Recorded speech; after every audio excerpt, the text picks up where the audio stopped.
Hello and welcome back. Today we are going to talk about box plots. A box plot, also known as a box and whisker plot, is a graphical tool used to understand the distribution of numerical data. It shows the median, quartiles, and possible outliers in a very simple visual form. Okay, that. Let's go down a little bit.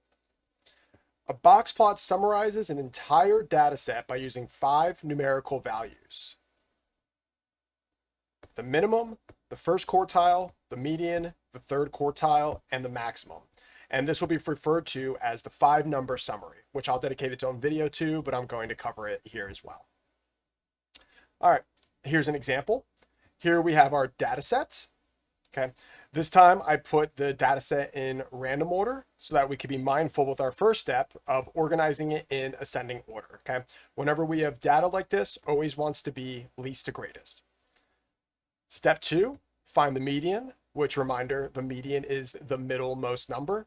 Here we have an odd number of elements in our data set. We have, 9 in total. So I like to cross off 4 on the left, 4 on the right, and bam, our middlemost number is 7. Therefore, our median is 7. Step 3, find quartile 1 or Q1. So to find this, we need to find the median of the lower half of data values, okay? So let's bring this down here so we can look at it more clearly. So here we have our data values, or observations as they can be called, elements, all the same. So we've already agreed that 7 was the median, which leaves this to be our lower half, which is where I get the values you see here. So for quartile 1, we find the median of the lower half, cross off the left one and the right one. We have 4 and 5 in the middle. In order to find our median, we take the mean of these two values, 4 plus 5 divided by 2, and we divide it by 2 again because there's 2 elements here, 4 and 5. 4 plus 5 divided by 2 equals 9 divided by 2 equals 4.5. So quartile 1 equals 4.5. That's good. I'm going to keep that there so we can use it again. Let's bring it down, make sure we can see it. Okay. So next, step 4, find quartile 3, which is the median of the upper half.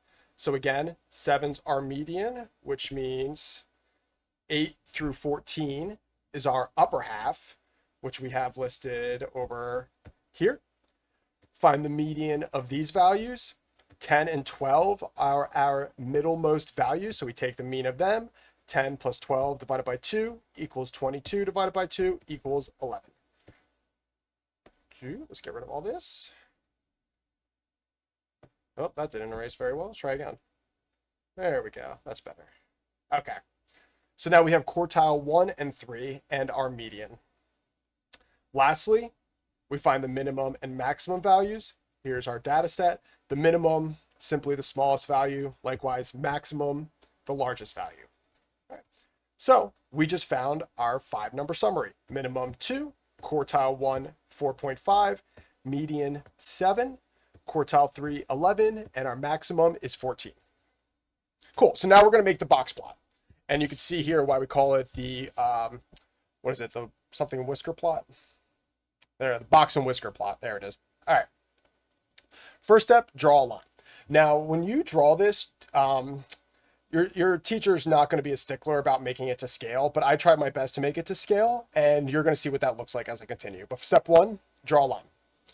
Step 2, draw a box from Q1 to Q3. Okay, so here's what I mean when I say I drew it to scale. I used the dots here to construct my line. I imagine this one is 2, 3, 4, 5, 6, 7, 8, 9, 10, 11, 12, 13, 14. So my line goes from our minimum to our maximum. And then where 4.5 would be, which is in between these two dots, I put a line here. Where 11 would be, I put a line here, and we draw a box around that. Okay. Step 3, draw a vertical line at the median. So like I said, this would be 2, this would be 14, 7 would be here. Again, using the dots for my values.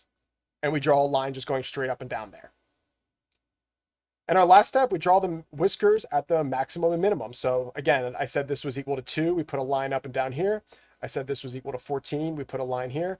And this is our box plot. That's all there is to it. Super simple stuff. So what does this thing mean? So what's nice about this is it tells us how much of the data is in between each major line, and it's always broken up into quarters. So 25% of our data is between 2 and 4.5, 25% between 4.5 and 7, 25% between 7 and 11, and the last 25% between 11 and 14, and this makes up 100% of our data. So the interpreting it again, the center, we know the center is the median, so the center is at 7. The spread is the range, which is the maximum minus the minimum. Max is 14, minimum is 2. 14 minus 2 gives us 12. The spread of our box plot is 12. The interquartile range, this is something we're going to see a lot. We define this to be Q3 minus Q1. It's abbreviated as IQR. And that's it. To find the interquartile range, we just subtract the 2. Q3 minus Q1 equals 11 minus 4.5. So our interquartile range is 6.5. Super simple stuff. How do we interpret skewness?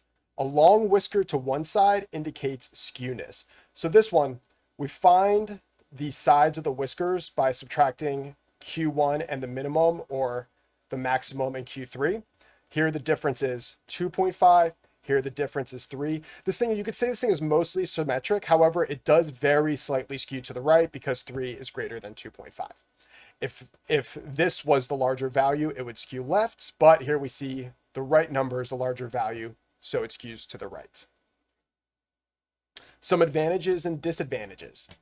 Advantages: summarizes larger data sets, it's easy to compare groups, and clearly displays median and IQR. Disadvantages: does not show every observation and hides detailed distribution shape. This is something you definitely will see on like the SAT, ACT, those types of exams, obviously in a stats class. I kind of like this because I think it very easily shows skewness of data. All right, here's a practice problem. Here we have a data set, okay? And here we have some questions. If you'd like to work on this, you could pause it now and give it a go.